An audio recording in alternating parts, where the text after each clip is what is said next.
You have a gifted child. Well, thank you. I actually have three children, and they're all pretty talented in their own ways. So one of them is here. His name is Gary Leschinsky. He is here to introduce his invention, which has a patent in the United States. And the invention is called the A-Watch. It's a device to detect early onset of food allergies in kids. There are so many kids with food allergies nowadays. It's about 2 in every classroom. And Gary is one of these children with food allergies. He has more than one, actually, and it's very dangerous for him to eat something without knowing what it is. It's a constant struggle. And so he invented a device that he can wear himself that looks like a watch, that has a number of sensors to automatically detect the onset of food allergies. And there is a variety of them there, and he described all of these details in his US patent that he received this year.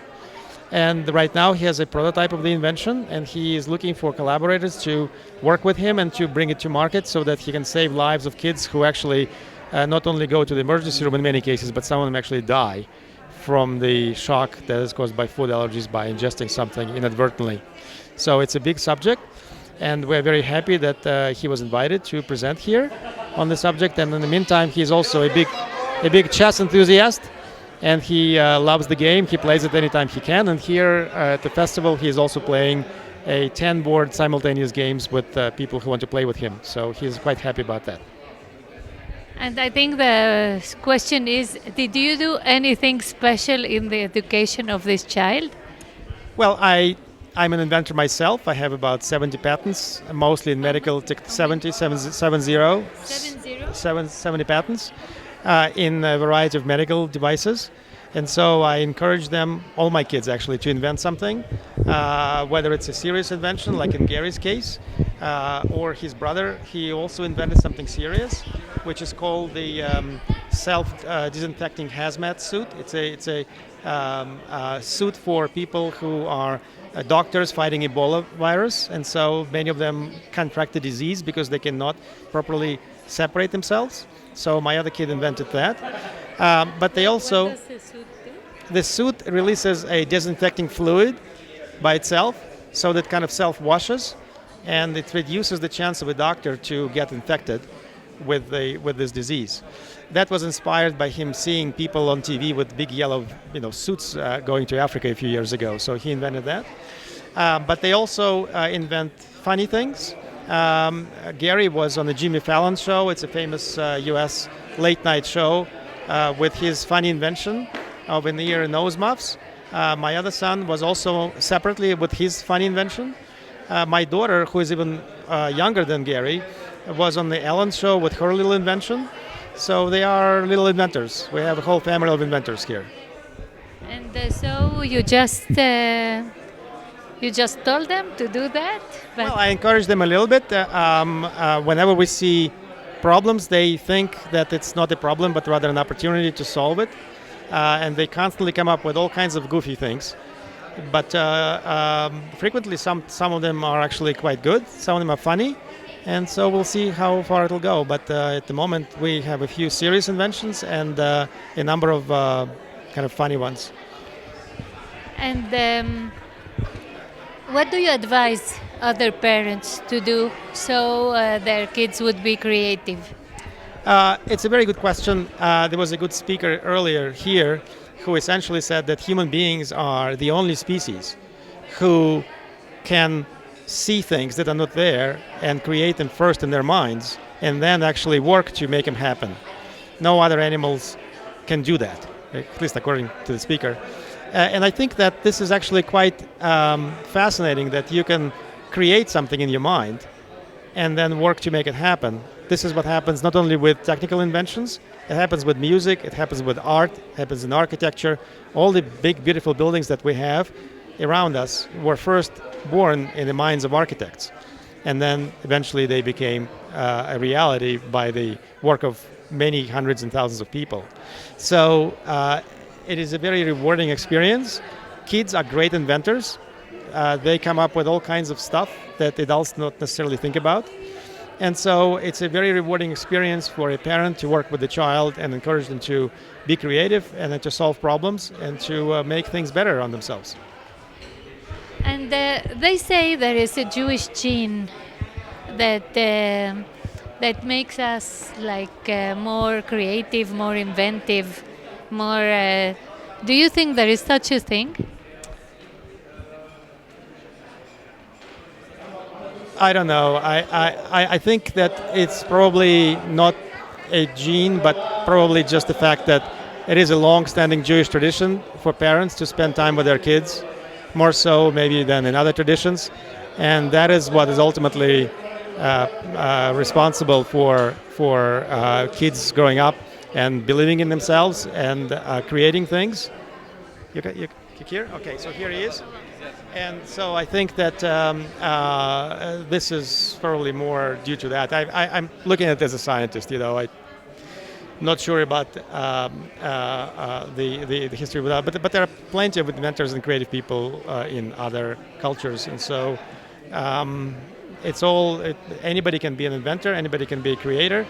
It just needs a little encouragement, and it's very rewarding for a parent to see their kids prosper and succeed. What would you like for the future of Gary? I support him as much as I can. I do not dictate anything for him to do. I encourage him, and he, in fact, in chess, he is pulling me. He wants me to go with him. I do not push him to do chess. It's his passion. So as long as there is a passion that is useful for the child's future, I think it's every parent's obligation, essentially, to support as much as they can. And what would you like to be, Gary, when you are older? Well, I want to either be an inventor or a lawyer because in New Jersey there's a debate club and I really like it. So being a lawyer is kind of like debating. So I either want to be a lawyer or an inventor. So why a lawyer? Well, because like I said, there's a debate club in New Jersey, and I really like debate. And being a lawyer is kind of like debating things. So that's why I also want to be a lawyer. He likes to come up with different arguments and look at the same problem from different sides. And that's what he gets out of his debate club activities. Tell us how you came up with the idea of this device that looks like a watch. Because I have allergies myself, so I know really how unpleasant it is. So I wanted to find a way to solve this problem. So, what are you allergic to? I'm allergic to a lot of food allergies: fish, all nuts, seeds, eggs. I'm also allergic to a few animals, cats and dogs. And so, how did you think of this? Well, I have food allergies, so I want to try how to solve this problem, and so I looked on the internet for different things that I can possibly do, and I realized that you can use sensors to detect common symptoms of food allergies, and that's where it all began, and I just went from there. Sensors to see what's in the food. No. If there's a food allergy reaction, it tells you.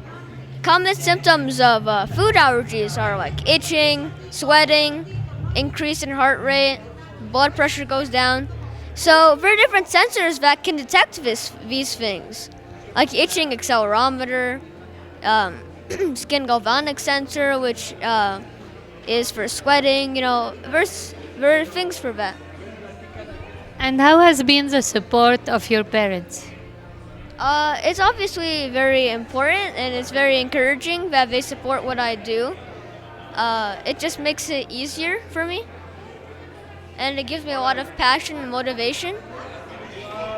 And what did you feel when they told you you were coming to Mexico to present your invention? I mean, I was amazed. I didn't know about the festival. It's just really, really amazing, and I was really surprised and really happy. And here it's a really nice experience. It's really nice. Everyone's really nice, and it's really interesting to hear these talks that people are saying.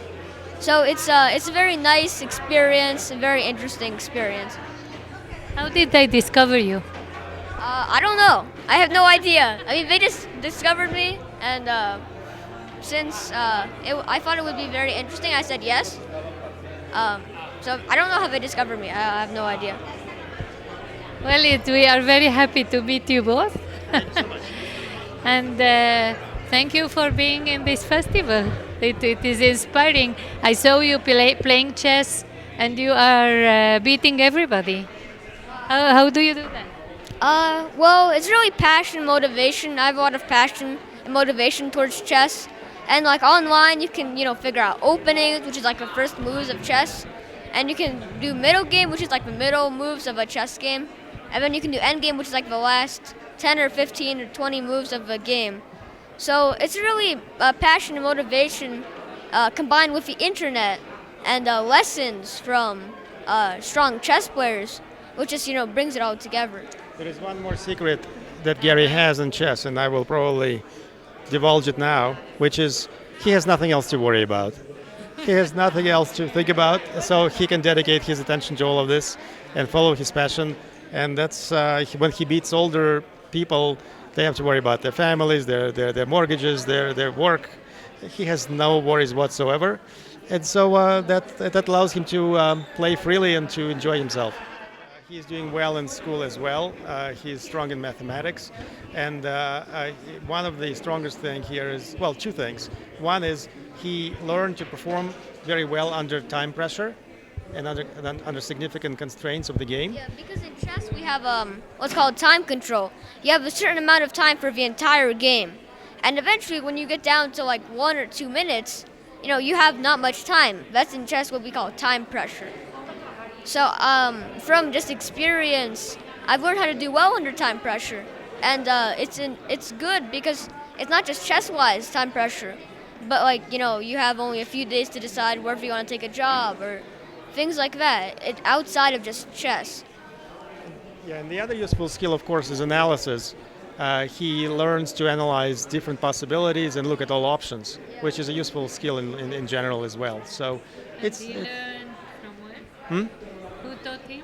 Well, learning chess allows him to analyze and to decide for himself what the best strategy is, even in circumstances when he cannot fully see what's going to happen. And that is a difficult but yet useful skill in life to assess your options and even without full information make a best decision possible. It's not just analyze, it's like deeply analyze, so like scrutinizing it. So it's like you really deeply analyze your options. It's not like you analyze for a minute and then you're done.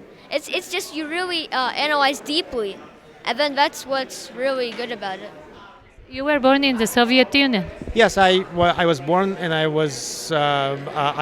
left the Soviet Union when I was 25 years old, and my main goal in leaving that country was so that my kids are born outside of that system.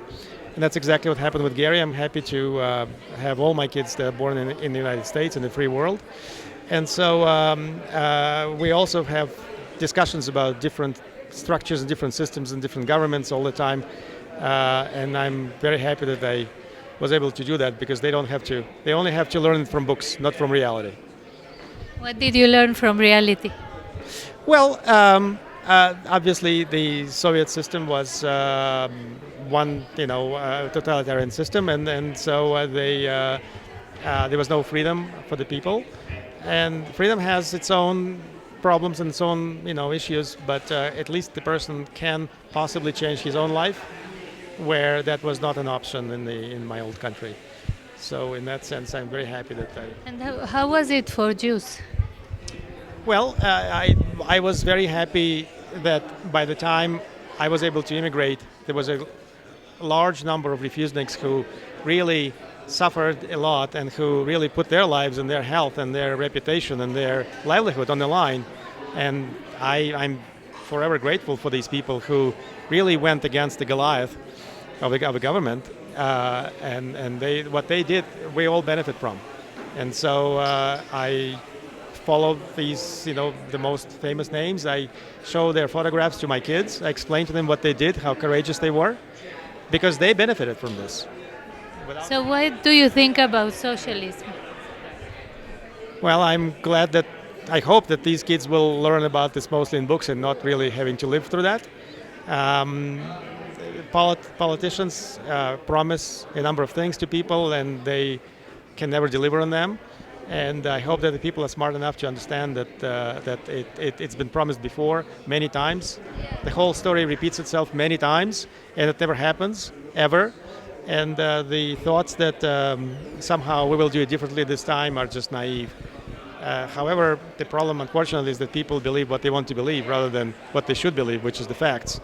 And that's the struggle that people need to go through it. So I hope that my discussions with my kids explain to them things the way they were, and not the the version of these things that is promised by politicians, especially nowadays. And we'll see. I hope that people will be smart enough to understand what's good for them. Thank you so much.